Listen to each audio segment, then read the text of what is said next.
the previous video, we sanded down the entire car, getting it ready for our driveway paint job.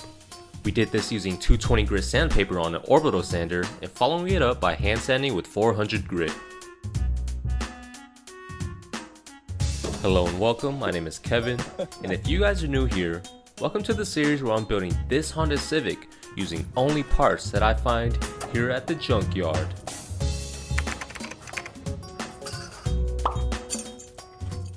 It is now episode 18 of our junkyard build series, and finally, we'll be giving it a fresh new look today.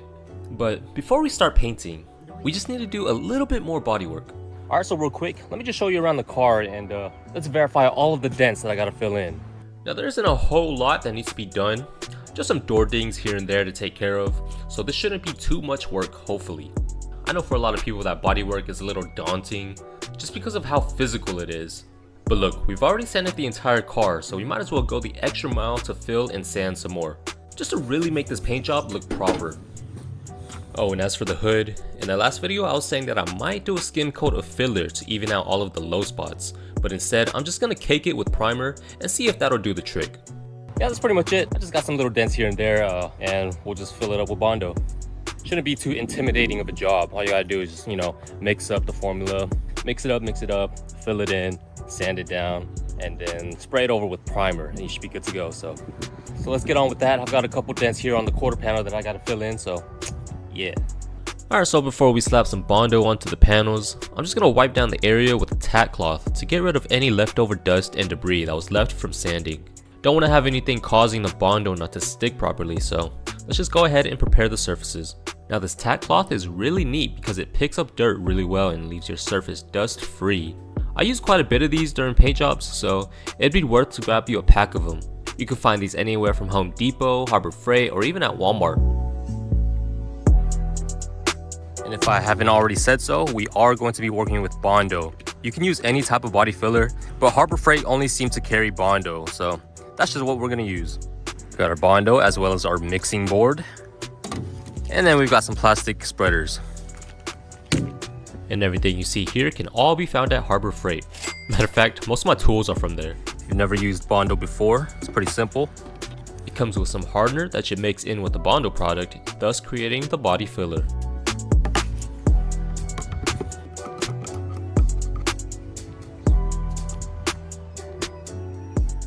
Alright, so if you've never messed with Bondo before, it's quite easy. You just need a mixing board, you need a spreader, and all we're doing is mixing in this hardener with the filler. And essentially that creates the body filler. I don't really do any real measurements, but I kind of just splotch this onto the mixing board, and then we'll go with like a little dot, kind of like pebble sized, to mix it in with the filler. I'll show you that now. Oh, by the way guys, do you like my workbench? The 300ZX workbench? The thing doesn't even run right now, so I might as well make it useful, right? Alright, so let's get to mixing the Bondo.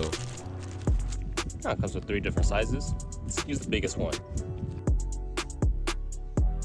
Now I usually pour just enough to cover up multiple dents that are on the same panel. Since these are all small, I'll go ahead and pour as much as a golf ball size would be.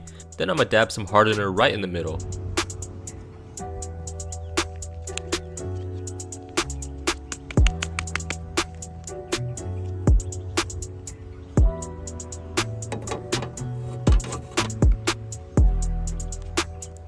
Yep, and then you just mix it all up till it changes color and it should be ready to spread on the panel.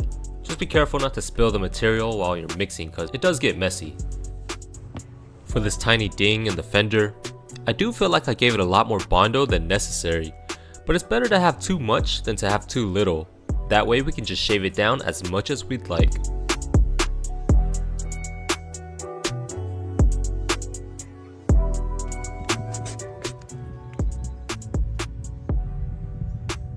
Oh, I waited too long. It's already hard now. And side note, it gets real messy, so just make sure you're dressed appropriately. I kind of got it all over my legs. I mean, depending on how much hardener you use, it factors into how quickly this thing will dry and set. Got it over here on the fender. I can touch it right now, yeah. I'm gonna go ahead and let that settle and, dry up, so Once it's all nice and hardened up, we can go back with the sander and just sand it all down smooth. Once everything's level, we just spray right over it with primer, and then yeah, that's pretty much it. Just make sure it's all smooth. Let's go ahead and fill in the rest of the dents. And be sure to clean off your tool so that you don't get any hard clumps mixed in with your new batch. If that happens, the filler won't spread evenly and you'll end up with weird bubbles or pits whenever you go to spread the filler onto the panel.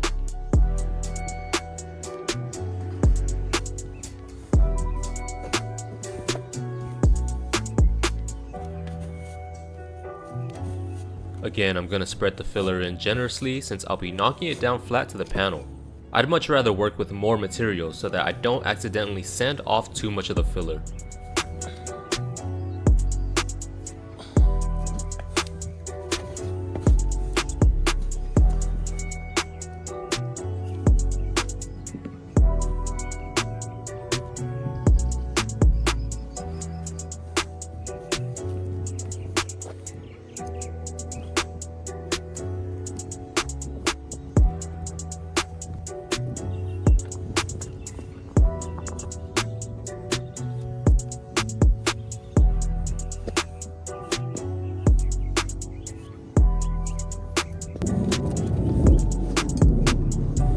And when you're done, definitely change out your gloves before touching anything else.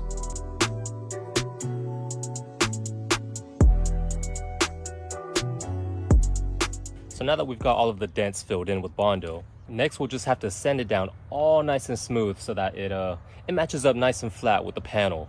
Yeah, blend it in. You gotta blend it in real good, or else if we were to paint right over this right now, or if we did a bad job on sanding it down, it'll definitely show in the final coat. So all the way flat until the edges are nice and, faded in. You don't want to have any harsh lines or else it will show. And also, you're going to want to get a sanding block. Now, I just have this little bitty 3M sanding block right here. Professionals will tell you that you're going to need a much larger sanding block. I don't really think that's necessary for such a small repair like this. Such a small spot. Yeah, I think this little tool will do just fine. All you got to do is just have really long strokes. Also, what I've even done before is I splotched it on there like really thick, and then I just went over it with the orbital sander and completely smoothened it down all the way flat to the panel. But that's if you want to cut corners and you want to save time. But even though this is a driveway paint job, I kind of want to do this semi good. I want to show you guys proper ways to do this in your driveway using what you have. But if this tiny little sanding block is all you have, just really try to apply equal pressure and have really long and wide strokes. You don't want to just do it little by little, because that will make it uneven. You might sand down too much of the area and it's not going to match up with the rest of the panel. So, and especially on on a flat panel like this, you want to go really wide and long. That way you can get a nice even amount of pressure on the whole panel. But alright guys, let's go ahead and knock this filler down. I've got 220 grit sandpaper on my block and we'll just knock it down with quick and long strokes. And sometimes the edges of where I stopped spreading the filler got really thick, so I'll just focus on knocking that down first, and then I'll follow up with the long strokes to match it up with the panel. But yeah guys, I'd say this part of bodywork and prep kinda sucks because of how tiring it gets. Shaving down Bondo really is a workout in itself, so don't be surprised if you end up sore the next morning. But I promise, with all this work, in the end it'll be all worth it.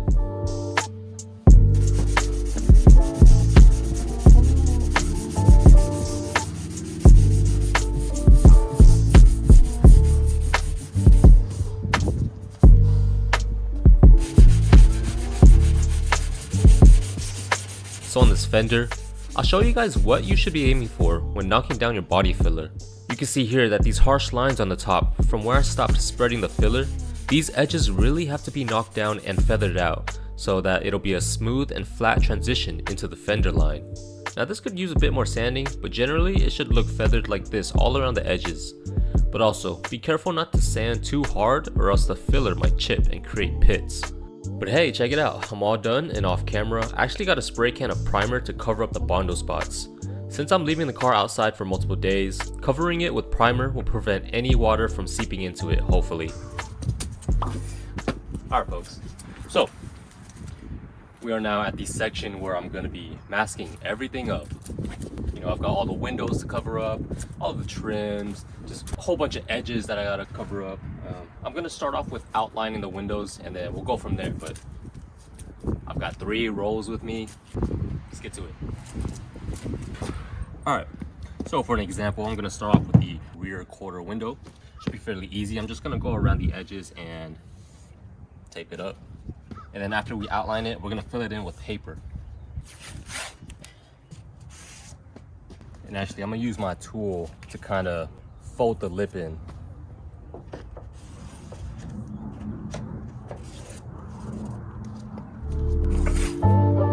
Now, masking the car is probably my least favorite thing to do when it comes to paint jobs.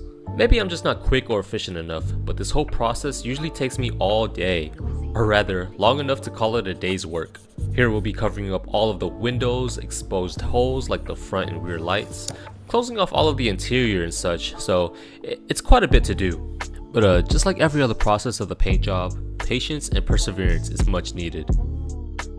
Alright, now I'm gonna switch to the wider set of tape, because now I'm gonna move on to the paper. We're just gonna fill in the rest of the area. Pretty much I'm just gonna outline this once again with the wider tape, then we'll just slap the paper right underneath.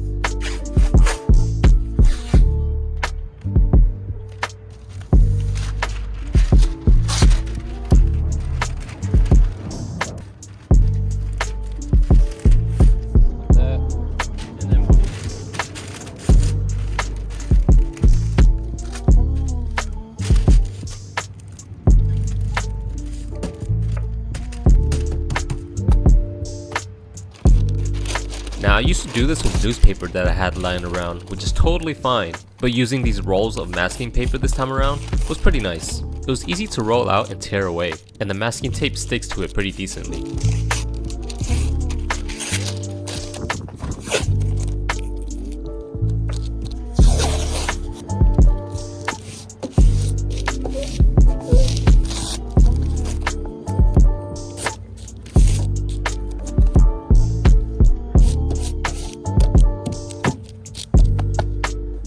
Alright, and there we go.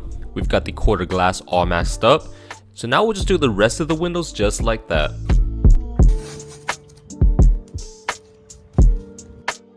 Seems like I forgot to take this little clip off, whatever this is for. It's definitely going to be in the way when I'm spray painting, so I'm just going to yank this out.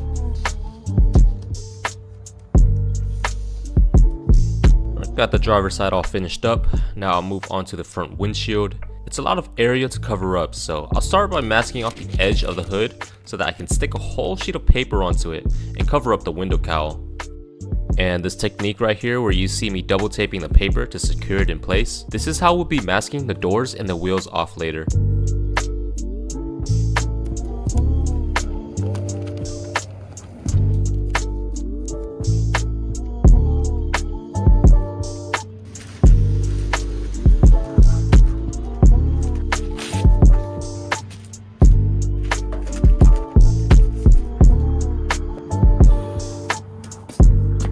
Okay, so now for the rear windshield. This one's going to be tricky because it still has the rubber trim around it, but I've got my plastic trim tool here to lift up the edges while I get the masking tape up underneath it. My idea is that I'll try to pull it back with the tape so that I can spray the paint underneath so there won't be any hard lines along the edge. I wasn't too sure if this would work since masking tape isn't the strongest ever, but luckily it was able to pull the rubber back and keep it in place. And so I spent the rest of my day doing this until it got dark. It was quite the long process, but at the end of the day, we were able to get it done.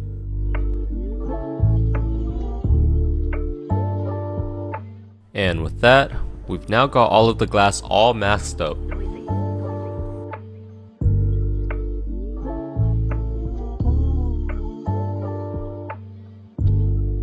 And real quick, let's just take a look at what else needs to be masked up. Things like the interior, the gas cap, rear tail lights. Don't forget the exhaust. You're gonna cover up the wheel wells, and then up front with the headlights, engine bay, and everything on the front bumper. Now, the tail light section is fairly easy. You can just use tape for all of it. But yeah, just mask up the holes so that the paint doesn't get inside of your trunk.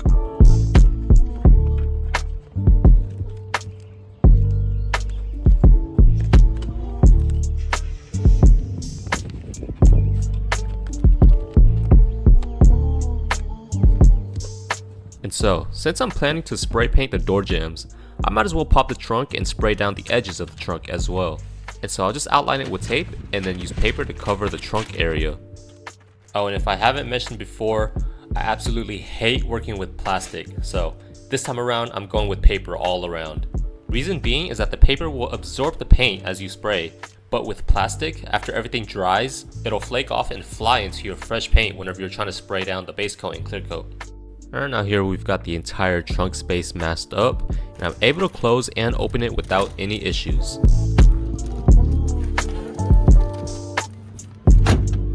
Up next, we've got the entire front end to cover up. I'm gonna have my hood popped while I'm spraying so that I can cover the edges of the fenders and such. So we'll have to cover up the engine bay so that the overspray won't get to it.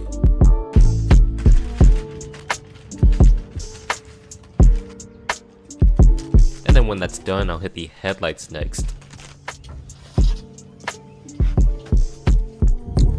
Alright, so I've got a majority of the exterior masked up. I think before I go inside and do the mask up the interior, I'm just gonna raise up the car and take off the wheels. That way I can mask up the wheel wells. And have the car raised up off of the floor. That way dust and everything won't be kicked up. And I can get better coverage on the lower section of the car. So let's go ahead and get these wheels off.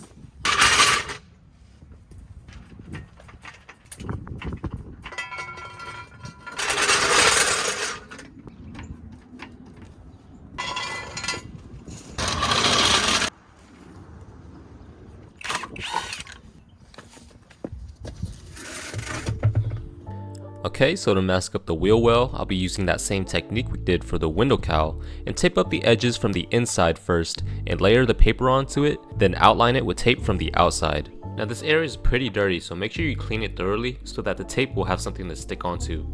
And underneath the hood, along the edge, there's this rubber trim that you need to take off. It's pretty visible from the front, so if you do get overspray on it, it's not gonna look good. So just grab you a flathead and take out all of the clips.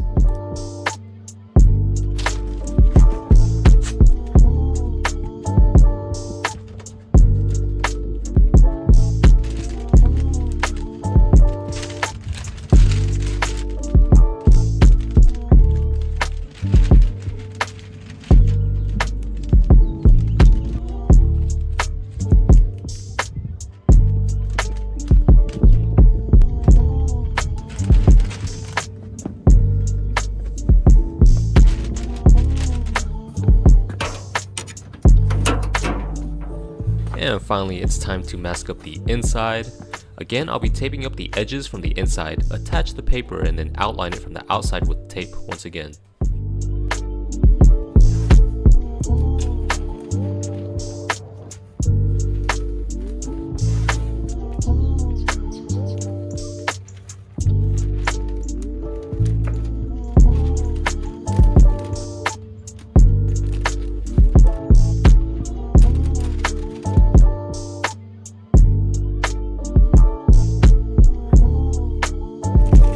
Oh, and then right here I just poked a hole so that I could reach in and pull the trunk lever for when I need to.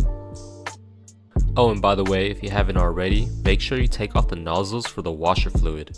You just pinch the tabs from underneath and then pull it out from top. But yeah guys, that's pretty much my entire workday of just masking off the entire car. I like to work at my own pace, but if you're planning to do this the same day of spray painting, make sure to wake up a few hours earlier so that you can fully prep your car as such. Otherwise, I would just do this the night before and then, have your car ready to be spray painted right off the bat. And last but not least, I'll be taping up the front bumper, covering up the air dam and the cutouts where the fog lights would be. As for the front grille, I'll just take it off and spray paint it separately. That way I don't have to worry about masking off the inside.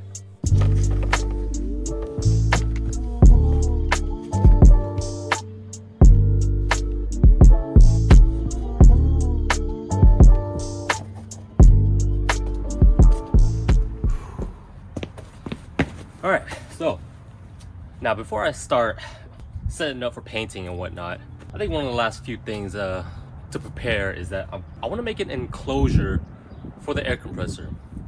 I do live in a totally residential area. I've got new neighbors all around me. I don't want to have any type of noise complaint, so I'm just gonna try to you know, quiet this thing down as best as I can. So I'm just gonna make a little box, little shed for that air compressor.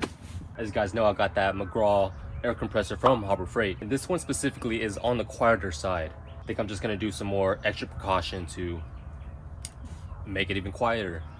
As you can see, I've got some random wood here. I just picked it up from Home Depot. I don't have any type of schematics or anything. I'm just gonna wing it, make some type of frame, and then build around the air compressor. So we're gonna figure it out.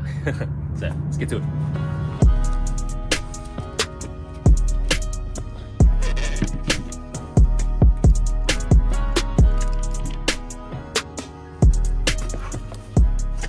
Got me a Bauer multi-tool. Never used one of these before. Someone in the comments recommended me getting a multi-tool actually, so yeah, I figured I'd try this out to cut this wood. I don't really have any serious power tools, especially for like construction work or anything like that, so I figured I'd start off small with this. Yeah, and this tool's real easy to use. I bought some extra blades for it, and to attach it, you just flip this up to release and fit the blade into the pins, and then you close to lock it in.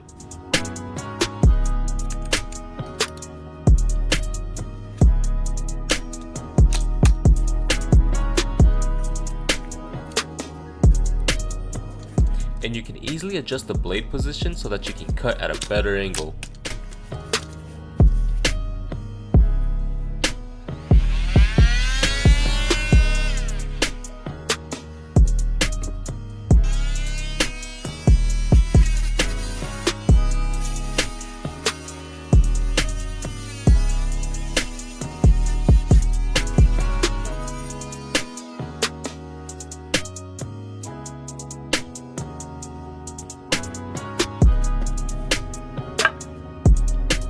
Yeah, low-key, that thing's dangerous as I don't know, it got the job done. It's fairly quick, but if you don't have a strong grip on that thing, it's definitely gonna fly out on you. I feel like I would be more comfortable with the actual table saw, the one that kind of goes down, and yeah, that right there. That's probably really good for like drywall and stuff like that. As for cutting up actual planks of wood, not the safest method, but it got the job done.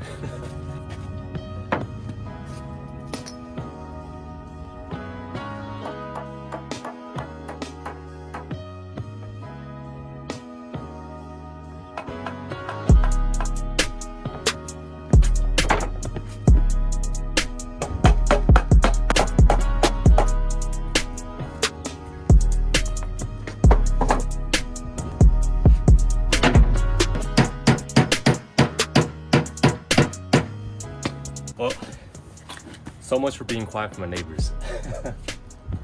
I just didn't want to buy a nail gun. I bought a multi-tool already.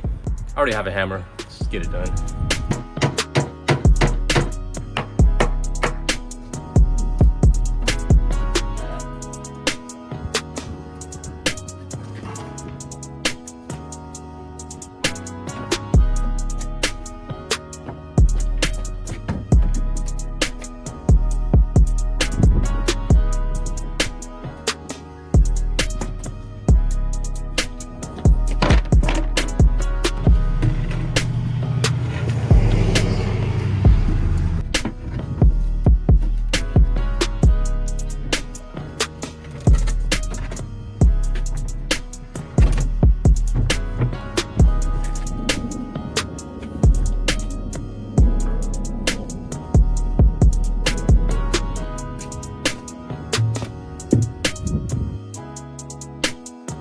And here goes my makeshift shed for the air compressor. It ain't the best, but for completely winging it, I guess it works.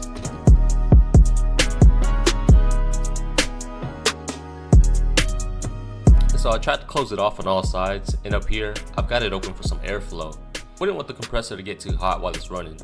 And up here, it's not completely covered up because the board wasn't big enough, so I don't know, maybe I'll throw some like shingles on top of it to completely cover it up. But yeah, man, I'm gonna go ahead and start this up, and we'll see how loud it can get. First, we'll see how loud it is outside of the shed.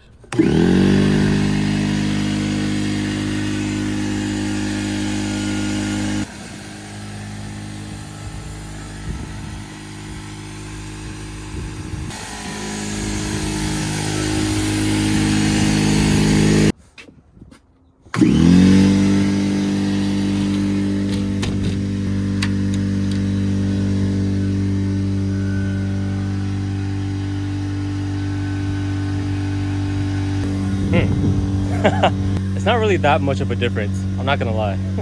But I am gonna place this like way in the back onto the side of my house. That way it's even further away from everything. I don't know.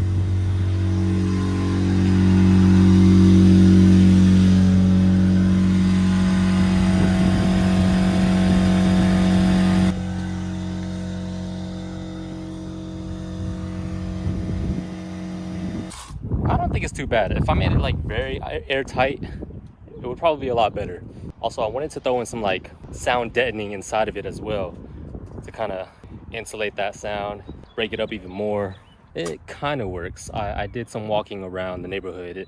It's not terribly loud, but I think once I put it back there on the side of the house as well, just tuck it away, it won't be terrible for my immediate neighbors, maybe. Anyways, I mean, that was an interesting little project. I think I'm proud of myself for doing that. First time ever. No schematics or anything. Straight up building a shed. It kind of looks like the Shrek shed.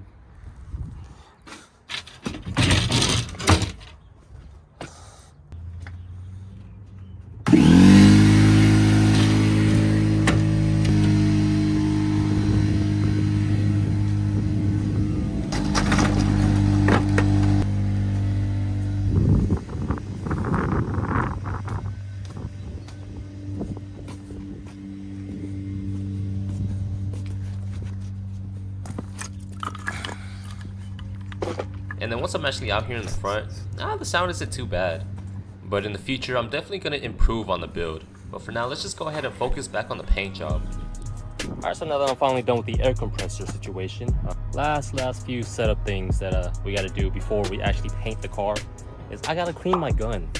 I need to totally clean this thing out, find all of my extra parts for it as well. I got to get attachments so that I could connect it to the hose, and we got to build our little station where we're going to be, you know, refilling our paint and everything, and that's really it. I just got to clean the gun, clean the car, make the station, and then tomorrow hopefully we'll start spraying.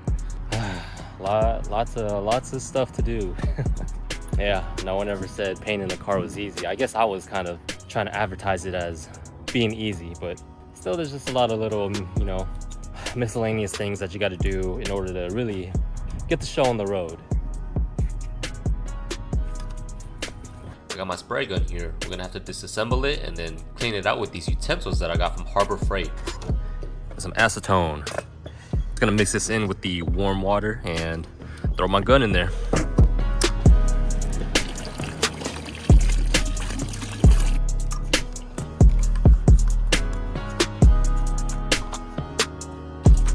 Now this is the same gun that I've been using basically for all of my paint jobs so far, and it's been working pretty decently.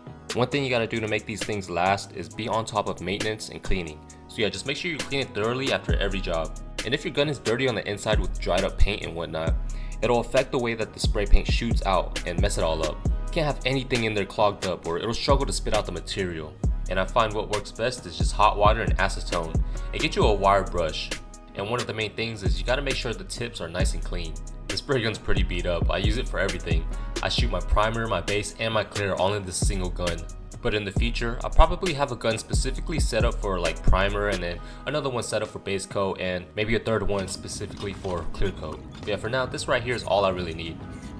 And so for those wondering, this is the kit that I bought off Amazon that basically has everything you need to set up and start spraying. It's the only one I've ever sprayed with, so I can't really compare it to anything else, but like I said before, it's been working out for me so far. I did however swap the paint cup for an aluminum one, and as of right now I have the 1.7 tip on it.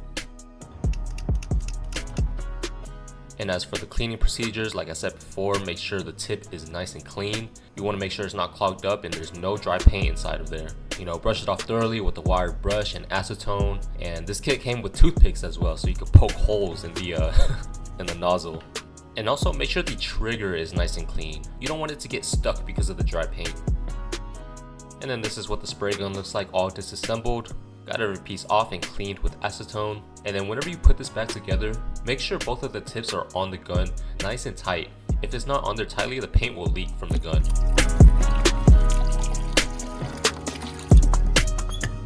And so here's all what you need to attach to your spray gun. You've got this gauge that'll control the air pressure, a water filter, and some couplers that'll connect to your airline hose. And this is how it'll look when it's all set up. Be sure to use Teflon tape on all of the threads to make sure it's airtight as well. You don't want any of that air pressure to leak while you're spraying, or else it'll mess up your spray pattern.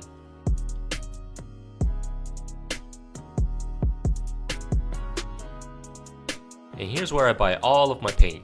These guys are always helpful whenever I come in trying to figure out what I need. Alright y'all, ended up buying some primer. They was telling me I really should spray primer before base coat, especially since I'm spraying yellow. If I don't, then it's not gonna look uniform at all. So I spent almost like around 150 bucks, something like that. And so before we set up and start spraying, what we gotta do is clean the car and make sure there's no dust or debris left on it from sanding or from just sitting outside. So yeah, grab a tack cloth and just wipe it down.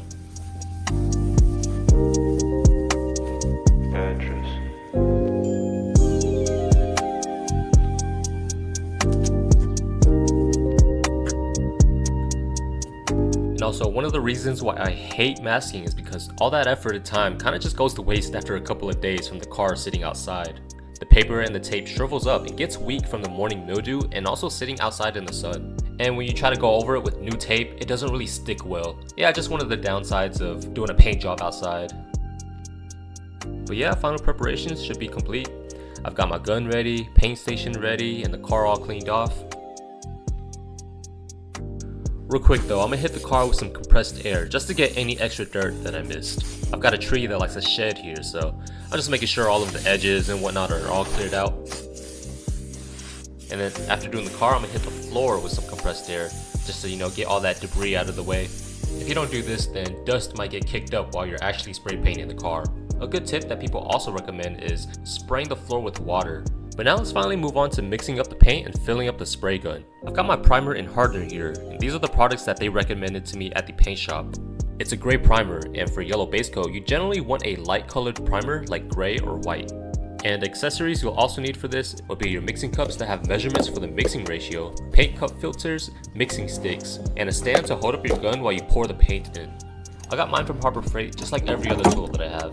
Oh, and right before you spray this, make sure you get the can shaken up. I usually get this done at Home Depot. You just take it there and they'll shake it up for free. But yeah, let's go ahead and pop this lid using a flathead and we'll get to mixing. And here's a quick tip that I learned recently. If you don't want to spill any of your material, tape up the edge like this and the paint should pour out a lot smoother without making so much of a mess. Alright, so here I'm going to grab the mixing cup and find the correct ratio to pour. The can says to mix with a 4:1 ratio, so find the correct measurement on the cup and pour accordingly.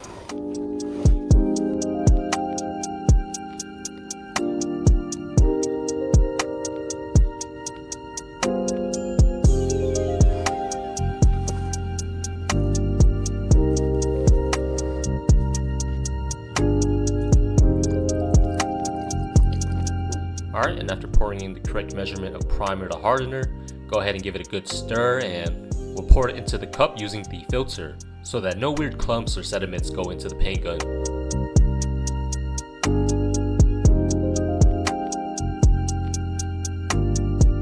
And since I'll be using the same mixing cup, I'm just going to wipe it clean to the point where I can see the measurement again. That way I won't have to guess when mixing up another batch.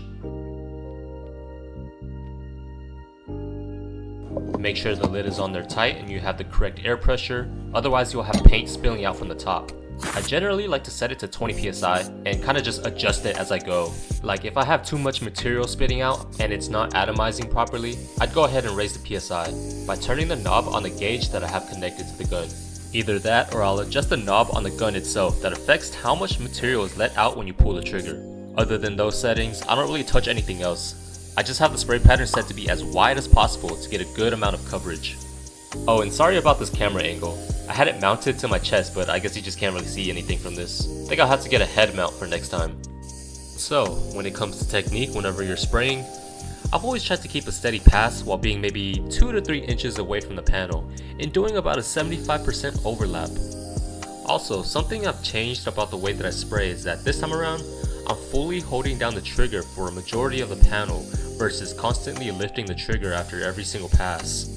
I've learned that this method is way better to keep a consistent flow in spray pattern because you're not constantly cutting off the airline. When you keep letting off the trigger, there's also a chance of fluid leaking out and spilling into your freshly painted surface. so stay on the trigger to keep that air pressure consistent, and when you get to the end of your stroke, be sure to flick your wrist out to feather it out so that you don't end up with harsh lines at the end, and so you don't accidentally overspray and create runs. Now this right here is the first layer of primer that I'm spraying. You can see that it's a pretty light coat. It looks like I've barely sprayed anything onto the panels, but the reason why I spray the first coat so lightly is that you first want to introduce the surface to a thin layer of paint so that the second coat can have something to stick to and blend into a lot better. Yeah, you might end up with a bunch of runs if you spray too heavy on the first coat. Now as you can see here, I'm just spraying a section of the bumper first, and it's totally fine to break up a panel or a bumper into sections. If I were to fully walk the bumper, I feel like I might trip over my airline and not get a smooth and even pass. So instead, I just spray the bumper into 3 sections basically. You just gotta be sure to get even coverage and blend it all in well. But yeah, normally people would take the bumpers off of the car to spray it down separately. Reason for that is because the bumpers have so many curves and angles to it. It's just easier to get full coverage whenever it's on a stand rather than being on the car. But for me, I just leave it on the car so that I can spray everything down all in one go. So now that it's time for the second coat of primer, this time around, I'll focus on laying it down a lot heavier. Since we'll be wet sanding this primer afterwards, it doesn't really matter too much if we get runs, but of course try to avoid that. I really just want to fill in every part of the panel, kind of like a coloring book, you know? Make sure it's all uniform and that you can't see the dark spots of where we applied Bondo and stuff like that. And since we're spraying heavier this time around, you can adjust the nozzle to let the gun spray out just a little bit more fluid. And now I want to mention that because we're doing this outside in the sun, and the fact that primer is a much thicker material than base coat, this stuff dries like really fast. And so by the end of it all, you'll end up with a very textured layer of primer that kind of feels like sandpaper even. But again, that doesn't matter because we'll be wet sanding it all down to where it's nice and smooth. Primer isn't the type of paint where you're supposed to spray it really wet. And every time I spray primer, I try to lay at least 3 coats down. Just enough to fill in little scratches and enough to sand down. This gives the car a nice blank canvas so that you can spray whatever color on it afterwards.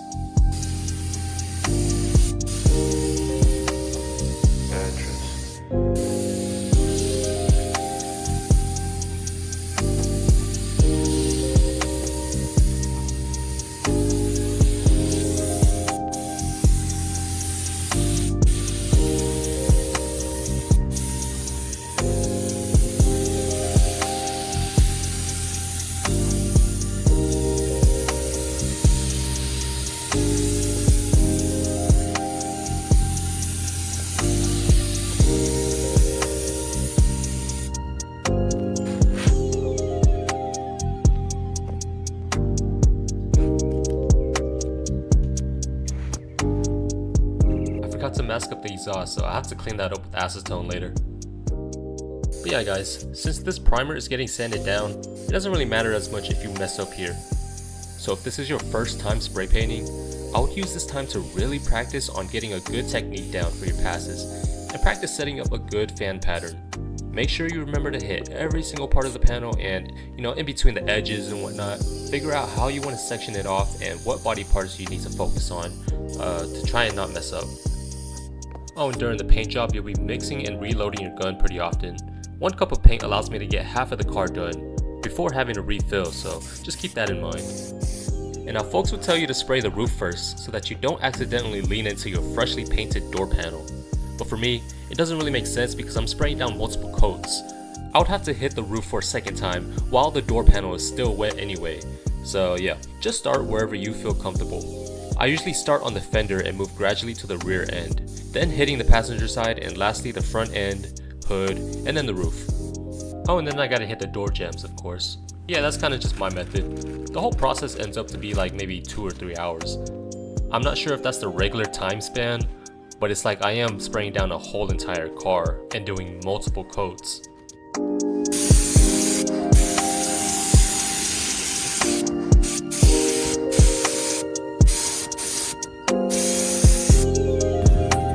Oh yeah guys, it's done with.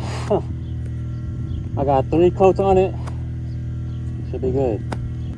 Oh man, that was like 2 hours worth of spray painting.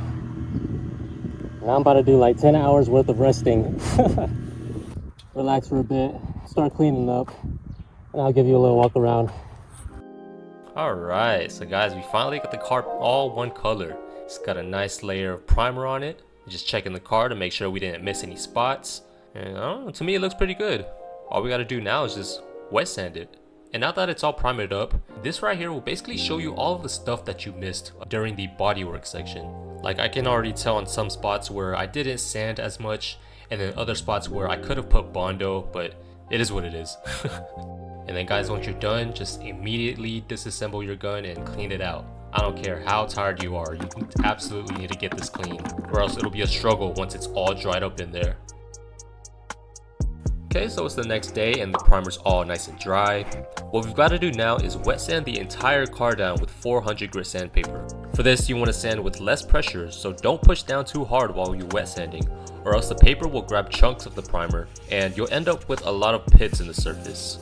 Yeah, so just keep the surface wet and graze the panels good enough to smoothen it all out. And then this process right here is going to be basically another full work day. But previously, when I spray painted my RSX, I sprayed the primer in the morning and then let it dry all day, and then at night I wet sanded the car so that I could have it ready to spray base coat and clear the very next day.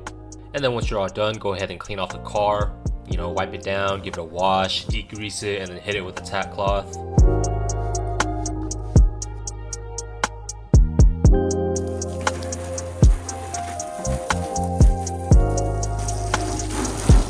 Now in my case, I didn't do this whole process back to back, so the car was sitting for a couple of days, and during that time it's been really windy, which ended up tearing a bunch of the masking paper up. It's one of the reasons why I hate masking outside so much, because the wind just screws everything up. Mind you, I did have a car cover on it as well. But yeah, dealing with the wind is probably the most annoying when it comes to spray painting outside, because you'll have to fight it while you're masking the car. It'll blow away the paint as you're spray painting, and it'll pick up dirt and throw it all over your freshly painted car. So yeah, wind is the #1 enemy when it comes to outdoor paint jobs. And then right here, I'm just building up my mixing station with an extra set of tires. Yeah, I don't have a proper workbench yet, so we do what we gotta do. Now for final preparation before laying down base coat and clear, I'm gonna go ahead and hit the car with some compressed air, especially inside of the edges of the panels, to get all of that dust that settled in from the overspray. And then of course wipe the car down with some tack cloth.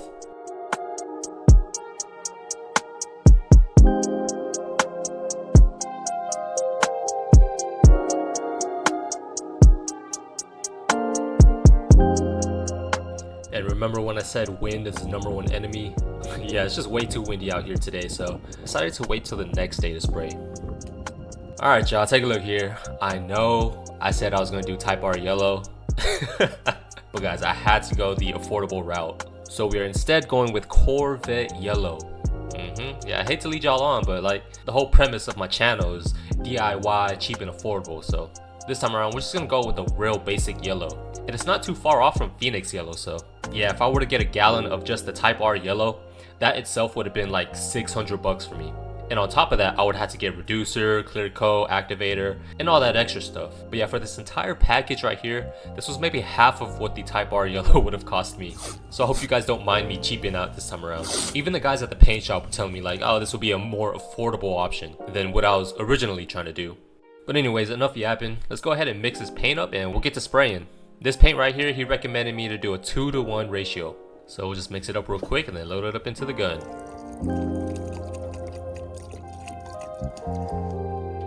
Now the color straight up out the can, it looks very, almost like an orange yellow. But of course, once you put in that reducer and then you start spraying, it'll show up a lot lighter. But yeah, when they popped the lid for me to see it, I was pretty surprised at how like bright and bold it was. Like it's pretty vibrant like a school bus. So I'm curious to see how it's gonna look on the car. And right here, as I was filling up the gun, I noticed that my gun was kind of leaking from the trigger. Not sure why that is, but I guess this gun is just showing its age with how many times that I used it. So before spraying, make sure you got like cardboard or paper to spray on to make sure you have the proper settings. You're gonna want a wide and even spray pattern.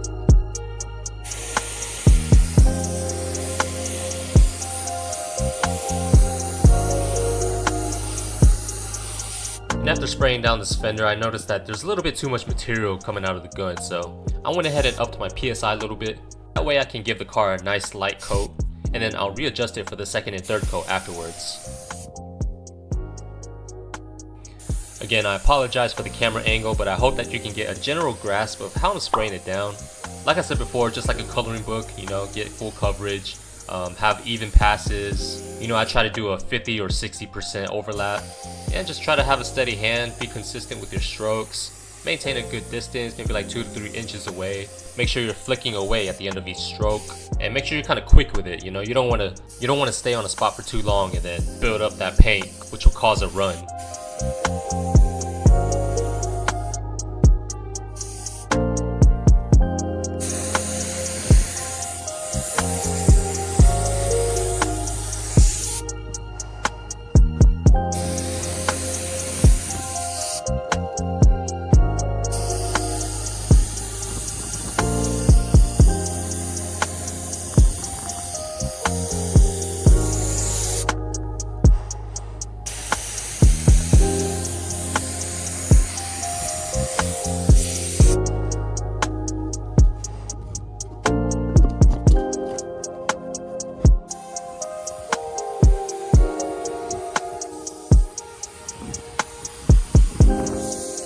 Now you can see that this first coat is very bright, but once we go over it with more layers, it'll eventually get darker. But yeah, for now, for this first coat, I'm not really focused on how solid the color looks. Just trying to get good coverage and have a nice introduction layer.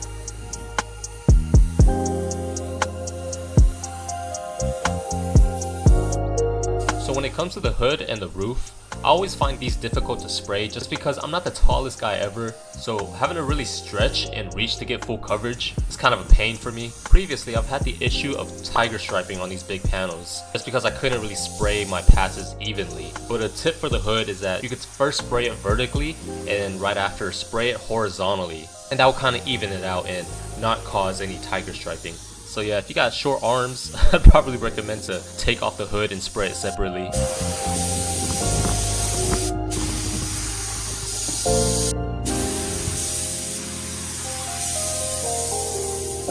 And already I noticed some bugs laying in my paint, so just grab your piece of tape and kind of rip them off.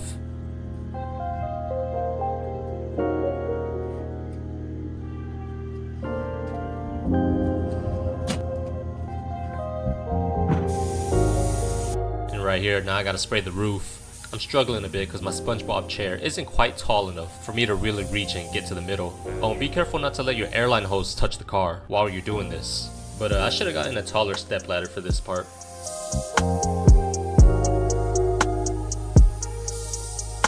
Okay, now let's open up the door and get the insides.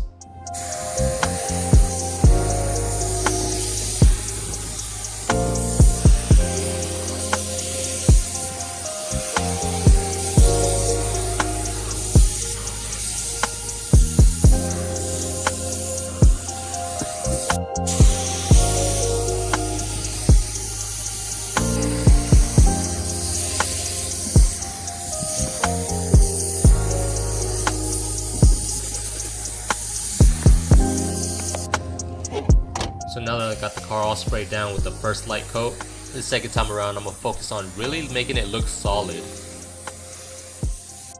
With the way that my gun's set up right now, I think I'm actually doing maybe like a 60 to 70% overlap, just to really fill everything in and getting rid of all the transparent spots.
Now right here I had to get some tape to get these water droplets off because the sweat inside of my gloves was starting to drip down.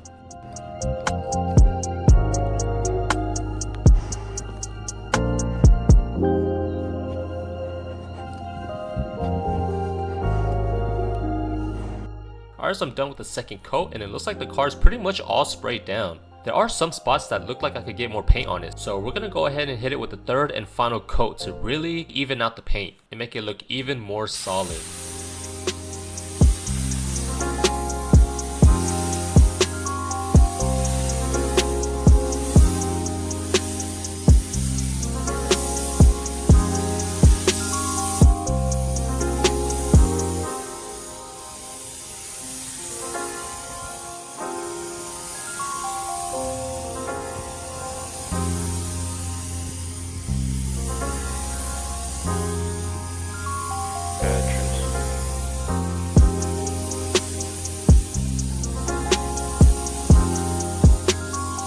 Alright, so fast forward to the third coat being finally done. I'm pretty happy with the way it turned out. It looks decent. I'm proud to say that I've got no runs in the paint, but of course that could change when it comes to the clear coat. But yeah, with just the base coat, right now the color looks a little dull, but once we lay down that clear coat, it's gonna look nice and glossy. So let's go ahead and clean up our gun and get ready for the next step. And don't forget to stay hydrated, guys. I had to go get me a Sonic slush before this whole operation. And so here's the clear coat that I'll be using for this one. The guys at the shop were telling me this one's a pretty mid-grade and that I shouldn't have any issues with it. So let's pour it up, mix it up, and start spraying. Directions are telling me that it's a 4:1 mix ratio. So let's go ahead and pour that clear coat and then add in that hardener. It's gonna bubble up inside of the can once you start stirring it together, but that really shouldn't matter once you start actually spraying. Oh, and also this stuff is really thick, sticky, and it's real messy, so make sure you're covered up from head to toe in PPE because this stuff gets everywhere. You definitely don't want to be breathing in this stuff either. And here again, my gun is showing its age. For some reason, the air is just constantly spraying out, even though I'm not on the trigger. Thankfully, it didn't cause any issues, but yeah, I think I'm gonna have to get a new gun after this one. So when you're spraying clear coat, you kind of want to be a lot quicker than base coat. Yeah, just really be on your toes and make sure you're not on one spot for too long, or else you'll definitely have some runs. It's recommended to spray this wet on wet, and what that means is when you spray it, you'll start to see the reflection and it looks wet to the touch. So it should look wet and glossy by the end of each coat that you apply. Now, is the first coat a light coat? Not really, but I try not to spray so heavy to the point where I know that it's gonna run. And for clear coat, this is when you really want to focus on getting a nice even coverage, or else you'll end up with a lot of tiger stripes if you don't get enough material on the panel. So keep track of where you're spraying, have a good like 50 to 60 overlap, keep your stroke consistent, steady, and quick, and hopefully your clear coat lays out like glass. Oh, and clear coat is really when the bugs come out. I don't know what it is, but they're just attracted to the smell or whatever. Yeah, you'll have a bunch of bugs embedded into the paint. That's kind of just the price you pay when you're spray painting outside. So don't get upset over it, it's inevitable. Yeah. But the trick you could do is to get some tape and kind of just peel it off, like what you saw what I did earlier. And then spray over it and hopefully the clear coat will even itself out again. And also in between coats, you probably want to wait like a couple minutes for it to flash. That way it has a little bit of time to cure, and then when you go to spray the next coat, it won't have that chance to, you know, run from being too wet. So yeah, spray your first coat, wait a couple minutes, maybe like 5 minutes. We are outside, so it's gonna dry a lot quicker than, you know, if you were inside of a booth. And then go ahead and spray that next coat nice and wet. It's hard to explain how to not get runs, because it's a lot of variables. Like, you just have to have the right amount of material spraying out of the gun. You gotta be like the right amount of distance away from the car.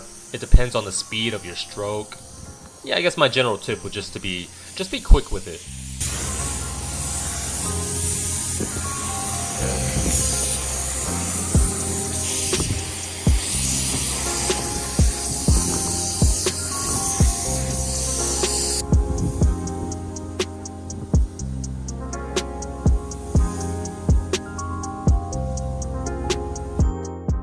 Alright guys, so we got it all sprayed down and I think we're all good to wrap it up here.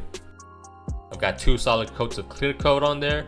I'd really love to spray a third one just for reassurance, but I'm I'm gonna save the rest of my material for the other parts like the lip kit and the spoiler. But check it out guys, it's got a nice glossy look to it, and yeah, I think I did a pretty decent job for it being outside. It looks like glass right now just because we sprayed it, but once it dries, of course we're gonna have the orange peel and whatnot. None of that matters because we're gonna cut and buff it, but I'm happy to say that I didn't have any type of runs in the paint.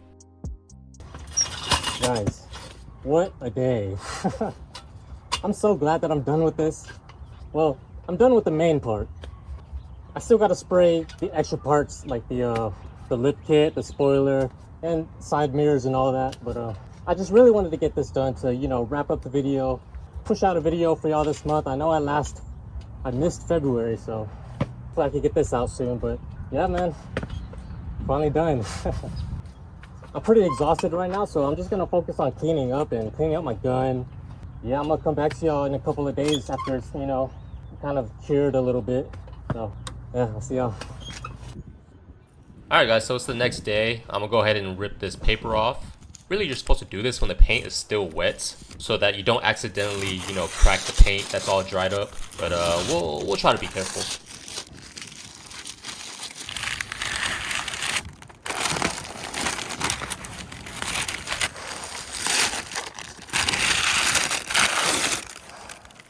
Alright, masking paper and tape is all off of the car. Let's go ahead and do a little inspection. I did get a little bit of overspray on the windows just because the wind was tearing up the paper and, you know, it was lifting up as I was spraying. It is what it is. I'll just clean it off with a razor blade and some acetone. But really, my main concern was getting paint on the rubber seals and making sure that I got paint underneath it as well.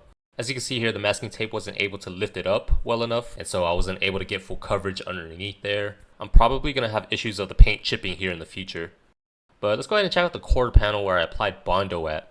I think I did an okay job. It doesn't appear to be too wavy, and yeah, you can't really tell that I put Bondo there, so yeah, I don't see any harsh lines of the edges. So like I said before, make sure you really feather it out and make it even to the panel. Oh, and by the way, don't mind all this dust that's on the car right now. It's tornado season and we're getting a lot of dust here in Texas. It's a good thing I decided to spray this a day before all of this, or else I would have had a terrible time with the dust. But yeah, I'm just checking all the spots where I put Bondo at, and it seems to look alright. I do have some imperfections in the paint here and there, like right here I didn't spray enough on the inside to really even this out, so it kind of just gunked up. And right here, I guess the masking tape just got a little weak and fell off a bit, which got in the way of my coverage. But it's alright since the rubber piece will cover it up. And again, with the material getting gunked up on the edges, maybe we can cut this down with a razor blade. This is all going to be covered up with rubber seals, but you still want to make sure you get paint coverage on all the edges. Looks like I didn't spray enough up here on the roof. Checking down here at the bumper. I didn't really get as much coverage as I wanted to over here in the air dam. Yeah, this is why people like to spray the bumper separately. And then once we get a closer look at the bumper, you can very clearly see the orange peel or fish eyes in the paint. There's not much to say about that. Maybe I was just too close to the bumper. Because on some spots it's very apparent, and then once you get a little further down, it isn't there as much. Like over here on the rear end, the fish eyes aren't so apparent. But hey guys, this is a totally amateur paint job being done outside. Orange peel is going to be a given. The good thing is that we can always cut and buff it.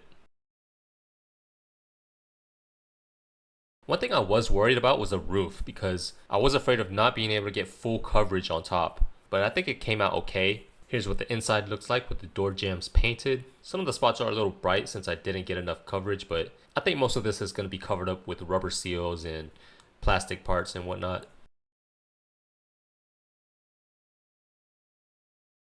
Given that this paint job was being done outside, there are a couple of spots where bugs and, you know, dirt found its way onto it. Yeah, just little specks here and there, but I'm not too mad about it. Maybe it'll go away once we cut and buff, but just expect it to happen if you're painting outside.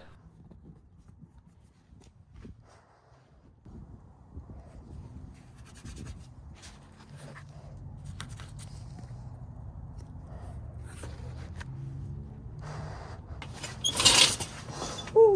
Okay guys, so oh man, I hope you guys enjoyed that. The car is finally all one color, it's finally painted. Man, what took so long? Really, I was just waiting for good weather conditions, you know?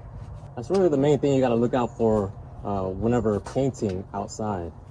was finally able to get a day where there's no wind, no rain, and just, you know, handle business. Man, this looks so crazy. It's just you guys like the color or what? I don't have much else to say other than, man, I'm glad that I'm finally done with this. I hope this series has helped you guys, you know, building up that confidence and wanting to spray paint your own car. Because as you can see, it's very possible. You can do it in your own driveway, in your own garage. There's so much more we still gotta do to this thing, but you know, I'm glad you guys have followed along with my journey. And if you want to continue to see more, stay tuned. I'll see you guys for the next one.